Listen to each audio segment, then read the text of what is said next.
So there's an old saying that goes, the bigger they are, the harder they fall. And so this is a warning to all families, workers, and employees tied to consumer retail, because the biggest ones are showing signs of what could be a really, really hard fall. And they don't want you to know about it either. Instead, their plans almost appear to be secretly orchestrated to catch soon-to-be laid-off ex-employees off guard, and at the worst possible time given the current state of the U.S. economy, as top retailers are attempting to quietly announce mass layoffs and hiring freezes as cracks in the U.S. economy continue to grow, just like we witnessed during the last recession. And do you all remember how bad that was? Well, this time it could potentially be even worse, and perhaps maybe this could just be the rollback that we need at this point. Now, just hear me out. There used to be a time when there was a fast food restaurant every mile, and instead now we have multiple fast food restaurants on every block. To say we are way overdoing it on retail of overly saturated business models would be an understatement, right? So there are multiple big retail chains who are closing stores after reporting declining sales and facing massive inventory problems. And in fact, the entire sector is facing one of the toughest stretches that we've seen since 2020. But analysts are saying that this is just the beginning. So this is what we really need to pay close attention to, folks. Even retail giant Walmart and e-commerce leader Amazon are being forced to slash their headcounts as consumers tighten their belts and spend less to cope with the soaring costs of living. And although Walmart has built quite the reputation for having destroyed thousands of smaller mom and pop stores without mercy, some may say that their current fate is almost fitting and well deserved, and now is their turn to go into oblivion. It's like the monster that swallowed little animals is now choking on those very bones. Will they get the help that they need, or will they meet their ultimate demise? Only time will tell. But as of right now, the retailers' recent numbers are telling us that this crisis is really starting to accelerate, and it is accelerating at a high rate of speed, and there are seemingly no brakes to slow this ride down. And things will get even worse as the new recession continues to get rolling and start picking up more speed. And what could only be described as a tidal wave of job cuts that will inevitably sweep through this country in the final quarter of 2022 and extend well into 2023. And if you don't know what that really means, then let me tell you. It means that if the most powerful brands are struggling right now, then this means that smaller competitors are about to get absolutely crushed. And so for the sake of folks' jobs and people's income, the protection of life savings in the banks, and all that is considered wholesome in this country, please subscribe to the channel and give this video a like in support of keeping as many people employed and companies safely operating in business instead of the grim alternative of store closures, shutdowns, and mass layoffs and high unemployment and basically total economic collapse. And now would be no better time than ever to thank our video sponsor, JPOW. Because without you and your infinite wisdom and uncanny ability to absolutely destroy the U.S. economy and decimate families' livelihood and ability to survive in the process with your reckless and careless monetary policy based on old and outdated and grossly inaccurate information, well, we just wouldn't be here today now, would we?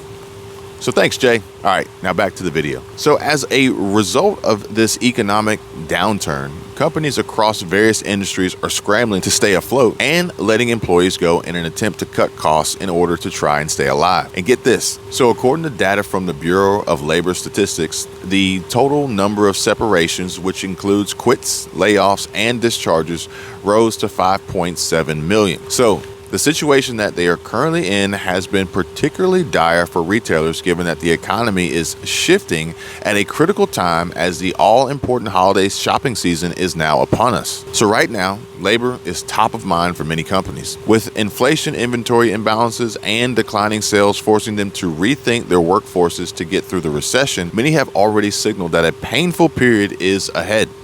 And this pain, much like what Federal Reserve Chair Jerome Powell told us all would happen, is pointing to the return of more shortages, additional rises in operational costs, and shifting consumer demand, which are the main driving forces and key reasons behind why their profits have been shrinking for some of these large retailers. Meanwhile, shoppers are cutting back on discretionary spending in order to try and keep up with the never-ending rising costs of essential living expenses. Now, you folks may recall how I have mentioned in previous videos that employees are typically the most expensive operational expense and carry the highest overhead costs for most businesses. And for companies like Walmart and Amazon and the thousands that they employ, this is sure to be a huge nut to swallow each and every month. So according to research data, last month, roughly 12,785 employees lost their jobs in the retail industry. And to put that into perspective, that equates to a freaking 92% spike when compared to the same time last year. The same time last year when retailers were feverishly preparing for the 2021 holiday season,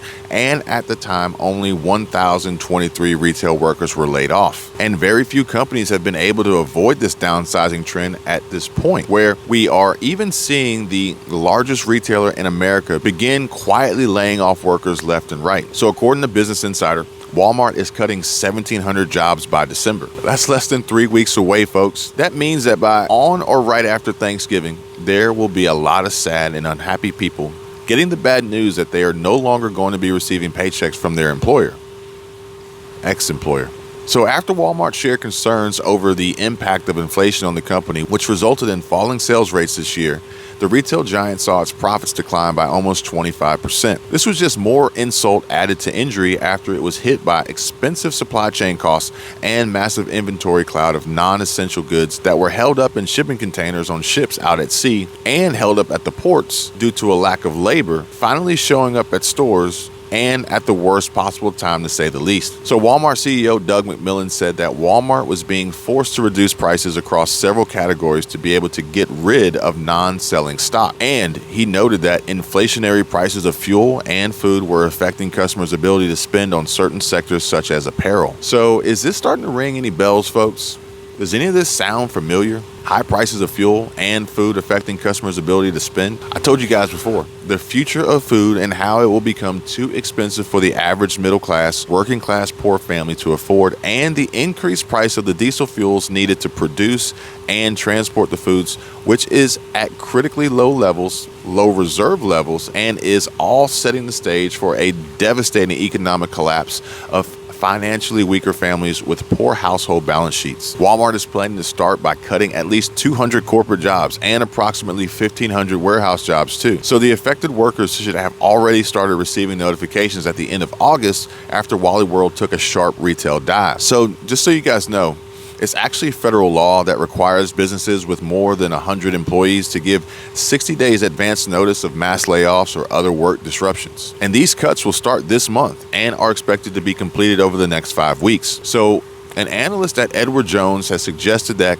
competition with Amazon has also impacted Walmart's profits, which has led to the situation of shit canning thousands of workers before Christmas and shortly after the ball drops for the new year, which is sure to start 2023 off with a bang for a lot of folks scrambling to find ways to quickly replace their income before they get evicted, have their cars repossessed, or possibly face starvation and homelessness. So you see, the thing is, when you're competing with a company like Amazon, you can never stop. And the Edward Jones analyst says you always have to take the game to another level. And with each crank up of the notch comes higher costs and more money being spent by these companies. And with suffering sales revenue and decreased profits, survival is the name of the game, and something has to give, and they are starting with the employees. Sometimes it's just so hard to say goodbye. But the analyst also said that more layoffs may soon be announced because the company is also experiencing a major slowdown in e-commerce growth as well. So during the peak of the pandemic, Walmart's e-commerce sales skyrocketed, seeing tremendous growth of a remarkable 97% year over year in the second quarter of 2020. But that success has been short-lived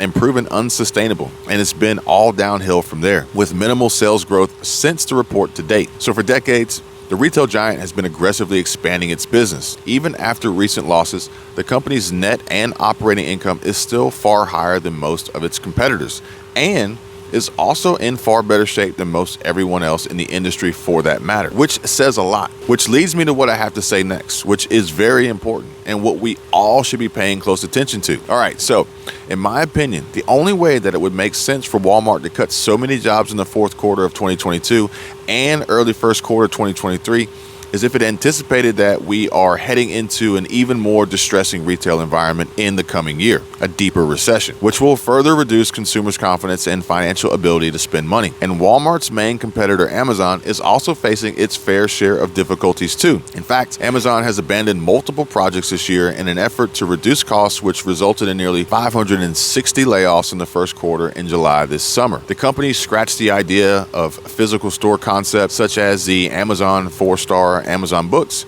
and several pop-up stores that were in the works. So the company said it laid off an additional 51 employees in New York due to those store closures. And during the summer, the e-commerce giant filed a warn notice in the state of Maryland saying it would cut 353 warehouse jobs by October 25th. Following that, Amazon announced in September it would be shutting down their telehealth unit and will reduce employee levels after laying off another 159 employees. So there are reports of at least another 300 jobs which are on the line and may be cut by early 2023 as Amazon finishes its initial downsizing plan that eliminates 99,000 people from its workforce, according to CNBC reports. And the e-commerce retailer is also freezing corporate hiring in its retail business for the rest of the year, according to an internal announcement obtained by the New York Times, making it the latest company to pull back because of the intense economic uncertainty the U.S. is experiencing, and really the whole world for that matter. But trouble often comes in threes, and Amazon and Walmart are certainly not alone in all of this mess. FedEx, which competes with Amazon for delivering packages to customers, said that last month it was freezing hiring, closing stores, and parking planes as the bomb dropped faster than it expected. Correction. Trouble comes in fours, as layoffs also continue to stack up at Bed Bath & Beyond. The failing and cash-strapped retailer announced that it will start closing 150 low-performing stores and will reduce 20% of its workforce of corporate and supply chain employees as part of its restructuring plan. Not to mention, PVH Corporation, which operates brands like Tommy Hilfiger and Calvin Klein, reported disappointing third quarter results before revealing plans to reduce people and cuts by 10% as early as the start of 2023. The job market is about to get a whole lot tougher. Now, the company said it expects these layoffs reductions will generate annual cost savings for over $100 million, and the cuts will help to increase productivity and allow the company to reinvest strategically in the digital supply chain and further work to improve consumer engagement. While other companies have also shared reports of trimming down their workforce at a time of high inflation and reduced consumer spending and higher interest rates. Furniture and home goods company Wayfair is eliminating 870 jobs, which represents about 10% of its corporate team, and convenience store chain 7-Eleven is cutting 880 corporate jobs in Ohio and Texas, according to a report by the Wall Street Journal. And these are just a few of a long list of retailers that are eliminating jobs right now. So while many more companies have been edging closer to bankruptcy this year, their results on the coming holiday season may either save them or prove to be an absolute death sentence, with many employees and workers' livelihood, income, and ability to provide for their families hanging in the balance. So I encourage everyone to develop a strong and viable backup plan, which I hope would include strong $0 budgeting and building businesses and setting up a passive income stream to help secure your family financially. Diversified passive income strategies so you don't have just one single point of failure, which is what I've been working on myself for several years. And so if you want to know more about what I've been doing and what I am planning to do more of in the future to further build wealth and secure my family's personal and business finances, check out the membership videos. There's a link in the description. I'm putting together in-depth videos showing a more behind-the-scenes look at what all I do, how it works, and most importantly, how much money I make from it all. So if this sounds like something that interests you, then come on over, join us. So until next time, guys, you all take care and be safe.